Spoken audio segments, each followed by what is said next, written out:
Hey guys, hey! Welcome to Mondays with Marc. I'm Marc, and this is SmokeySteveAndMarc. Oh yes, it is! And welcome to a new, improved Moon Madness!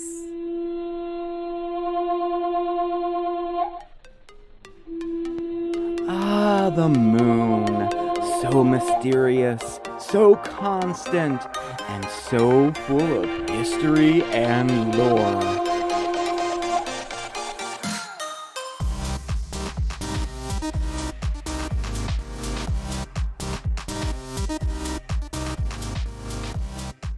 Okay, well, you knew I had to play that one last time. Oh my gosh. Alright, so yes, welcome back to Moon Madness, you all. I'm so thrilled that we brought this segment back, and that was with a little help from you. See, I was on the fence on whether or not we should continue doing Moon Madness or not. I knew that I loved the segment, but I wasn't sure if you guys did or not, and I just got it in my head, and just couldn't make a decision. But with your help, and I have to say, it was kind of a resounding yes, keep it. So I was so thrilled and so happy to bring Moon Madness back. This is where we talk all things moon related, celestial related. We talk about astrology, even some metaphysical stuff. Sometimes we do projects, sometimes we do recipes. Oh yes, and we are right smack dab in the middle of making our own crystal database. Oh yeah. Wait, as a matter of fact, let's just dive right into it, okay? How about we talk about a rather appropriate stone this time? Let's learn about the Moonstone. The seventh crystal in our Crystal Binder series is the alluring Moonstone, and it is the best known gem of the feldspar group of minerals. It is renowned for the light that appears to billow across the gemstone, giving it a special glow. The Moonstone is sourced from all corners of the globe, including Norway, Madagascar, Sri Lanka, Australia, and even the US, and it is packed with legend and lore. The Moonstone is the sacred stone of India, and it's said to have been embedded in the forehead of Ganesh, the four-handed god of the moon. And it's also written that it's actually made from solidified moonbeams. Now, ancient Greeks christened the Moonstone Aphrodite, the merging of the names of the goddess of love, Aphrodite, and the goddess of the moon, Selene. And it's known as an aphrodisiac. When worn by two people, they will fall passionately in love when the moon is high. The Moonstone was once called the Traveler's Stone, as it is said to protect those who travel, especially at night. And the Moonstone is just stunning when made into jewelry as well. Great designers of the Art Nouveau movement featured Moonstone in a lot of their fine jewelries. And then the Moonstone saw a reemergence of popularity during the Flower Child movement of the 1960s, as well as the New Age designer movement of the 1990s. And check out this impressive Frankish disc brooch from the second half of the 7th century. Just beautiful, don't you think? It's now on display at the Metropolitan Museum of Art. A stone for new beginnings, Moonstone is a stone of inner growth and strength. It soothes emotional instability and stress and stabilizes the emotions, providing calmness. Moonstone enhances intuition, promotes inspiration, success, and good fortune in love and in business matters. Moonstone also aids in the digestive system. Simply lie down and place your Moonstone on your stomach and rest for a few minutes. Moonstone is also beneficial in opening up the emotional self. Just place this stone under your pillow, wear it as jewelry, or just put it in your pocket and carry it with you all day long to reap all of its awesome positive energy. And there you have it, just a little information all about the Moonstone. Oh, love me the Moonstone, y'all. I love that stone. And like I said earlier, we are right in the middle of a project of sorts, actually. So I'm in the process of making little information sheets about all of the crystals that we talked about here on Moon Madness. Then I'm going to go ahead and post them to social media so we can all print them out if we want to. And then our project is going to be making a really awesome 3-ring binder or something that we can put them all in. Oh, I'm so stoked about this because by the time we're done, we're going to have our own database, I guess you would call it, of crystals that we talked about here on the channel. Ooh, so exciting. I don't know. I'm excited about it anyway. But this is Moon Madness, so I guess we should get back to the moon, right? And this is one of my favorite lunar cycles, you all, because it officially welcomes in summer, and that would be gardening and picnics and just all things bright and positive, in my opinion. In the evening of Tuesday, June 14th, 2022, just after sunset, look towards the skies to watch the full moon rise. Yes, it's the strawberry moon. This full moon will be the second supermoon of 2022. The full moon will appear big and bright this month. Well, as long as we enjoy a dark, clear night sky, that is. Now, June's full moon is typically the last full moon of spring or the first full moon of summer, and is traditionally called the strawberry moon. This name has been used by the Lakota, the Algonquin, and the Dakota peoples, among others, to mark the ripening of June-bearing strawberries that are ready to be gathered. Now, other alternative June moon names include the blooming moon, the green corn moon, and the hoer moon, which suggests that it's time to tend to young crops. Now, alternative European names for this moon include the honeymoon. June is traditionally the month of marriages and is even named after the Roman goddess of marriage, Juno. Following marriage comes the honeymoon, which may be tied to this alternative moon name.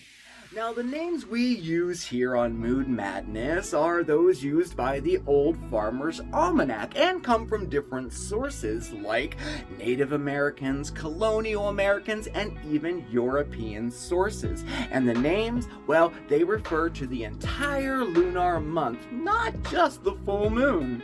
So how did these moon names become so popular today? Well, the Maine Farmer's Almanac from around the 1930s began to publish Native American Indian full moon names, some of which had been adopted by colonial Americans. The Farmer's Almanac in 1959 started to do the same and continues to do so.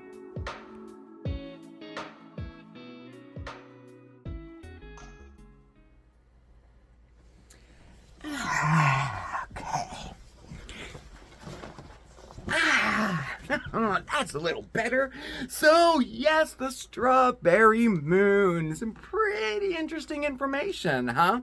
Now, I have to tell you, we could not possibly talk about strawberries without making something out of strawberries, right? So I started thinking. I thought, well, I need to come up with a strawberry recipe, right? But, I didn't want to make a strawberry cake or strawberry ice cream or muffins. I wanted something a little bit different.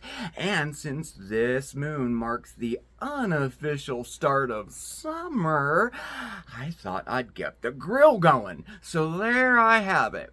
The grill and strawberries. What can we do with that? Well, I think I came up with a pretty awesome recipe. Here, check it out.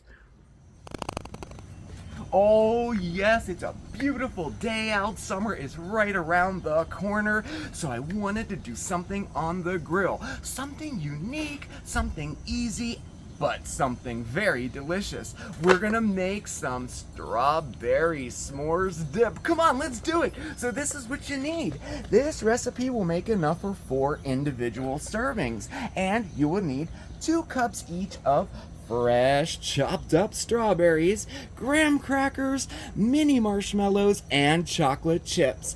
Also, you'll need some non-stick spray and aluminum foil. So to start, we're going to take a square of aluminum foil, give it a little spray. Oh yeah, just like that.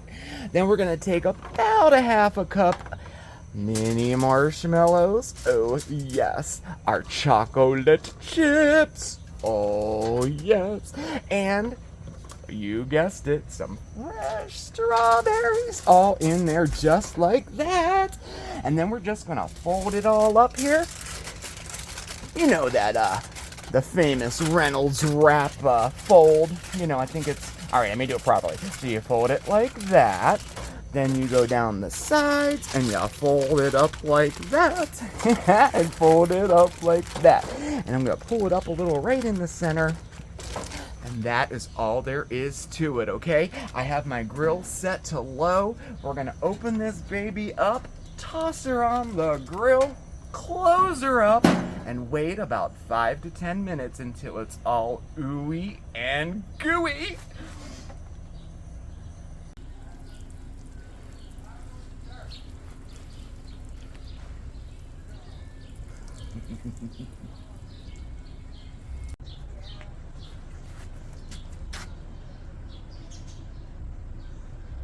Oh, you guys, it's ready. Okay, let's see what we have here. Oh, okay, now we're gonna open this big, oh, look at that. Oh my goodness. Oh yes, just perfect. Yes, okay. So now we're just gonna plate this like this, and we're gonna add our graham crackers all around it. Ooh, this is gonna be so delish, like that.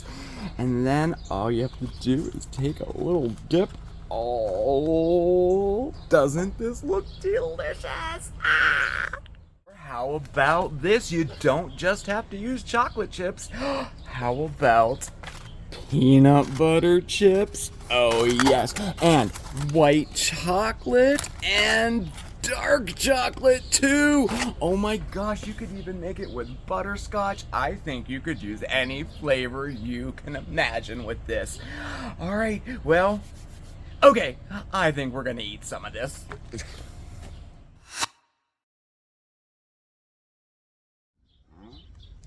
Mm. Mm. Mm. Mm.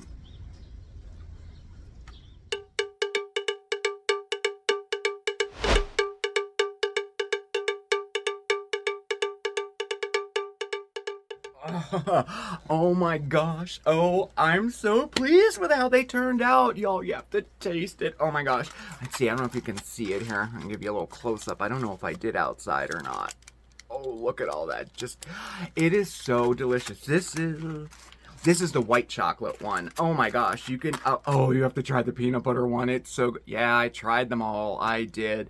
Steve was good though. He really didn't. He got like a strawberry on his graham cracker because, you know, he's dieting now and he's doing a really good job. He hasn't had a dessert in like 8 days now. I'm so impressed. Really, I couldn't do it. I like my desserts too much. And this one is so just indulgent. It's absolutely delicious, and I really hope that you enjoyed it, and I hope you give it a shot too, okay? Oh my gosh, so that was our strawberry s'mores dip, y'all. Ooh, I didn't know if it would turn out. I didn't know, and it did, so I'm pretty happy about that. So anyway, you know, like, when we, you know, talking about the moon, I mean, there are so many topics when it comes to the moon. There's like the history of it, the legend, and the lore, and well, you know, I'm sure we'll dive into those subjects in future episodes, right? But another topic that really I kind of took interest in, and that is gardening by the moon. And interestingly enough, I've had quite a few requests lately, actually, about gardening by the moon. Have I ever done it? Does it work? How can I do it myself, you know? Well, I did plant by the moon many moons ago. This was like back in the 90s, actually, and I did it for 2 seasons, and I really enjoyed it. It was a lot of fun. And I just, here, we'll take a little hello break. Somebody wanted to say hello. Oh. There he goes. He said hello. All right. And I did. And it was a lot of fun. And the garden it grew wonderfully. It was really, really good. So I thought we would just take a minute and kind of take a look at how to plant by the lunar cycle. Many people swear by planting by the moon. It is said to produce tastier, more abundant, and larger harvests, but some people find it maybe a little confusing or even intimidating. But it's actually a lot more simple than you think. Simply put, planting by the moon or gardening by the moon or moon phase gardening is the idea that the lunar cycle affects plant growth. Just as the moon's gravitational pull creates the tides of the oceans, it also creates more moisture in the soil, which encourages growth. So the technique goes as follows. You would plant all of your annual flowers and fruits and vegetables that produce their fruit above ground. Think corn and tomatoes, zinnias, cucumbers. Yeah, well, you would plant those during the light or the waxing of the moon. That's the period from when the moon is new all the way up until the moon is full. And plant all of your flowering bulbs, your perennial flowers, and all of your vegetables that produce their crop below the ground. Think like onions, potatoes, tulips, and gladioli bulbs. Yeah, well, you would plant those during the dark or the waning of the moon. Now, this would be the period of time from the day after the full moon all the way to the day before the new moon. The moon also impacts plant growth through geotropism, which is how plants grow in response to gravity. Roots grow downward in the direction of gravitational pull, and stems grow in the opposite direction. This behavior can easily be demonstrated with potted plants. Lay one on its side, and the stem will grow upwards, or consider a tulip bulb. If you plant the bulb incorrectly with the pointed end down, it will turn around and send its shoots upward, even though it's in total darkness. Pretty cool, huh? Well, there you have it. Just some basic information on how you can garden by the phases of the moon.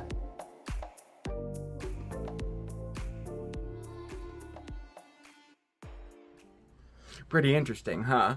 I thought so. I really I kind of wish I would have done it this year, but from now on I am. No, well, next year maybe we'll start right from the beginning and do all of our planting by the cycles of the moon. Oh, I think it's so fun, y'all. Oh my gosh.